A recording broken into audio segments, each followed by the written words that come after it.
मुंबईत येणार आहेत आणि 4 वाजता पत्रकार परिषद एकनाथ शिंदेबरोबर घेणार आहेत. काल ओमराजेंनी आपली भूमिका स्पष्ट केलेली आहे. गद्दाराला भूमिका असते का हो? तुम्ही ओम निंबाळकरांचं जे नाव घेत आहे ते एक नामचीन गद्दार आहे, नामचीन.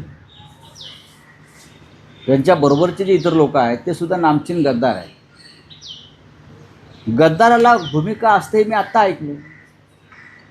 इतिहासामध्ये जे काही बेईमान झाले, गद्दार झाले, मीर जाफरपासून ते आपल्या महाराष्ट्रामध्ये सुद्धा, त्यांना का भूमिका असू शकते का? नाही ना.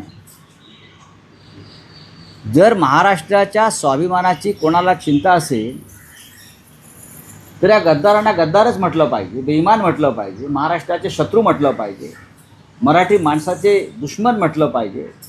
आणि त्यांना कोणती भूमिका आहे या भूमिकेतून तुम्ही सगळ्यांनी बाहेर पडलं पाहिजे. शिवसेना तोडणं म्हणजे महाराष्ट्राचे तुकडे करणं आणि अमित शहा ते शिंदे गटाच्या माध्यमातून करतायत. शिंदे हे अमित शहाचे कॉन्ट्रॅक्ट किलर आहेत.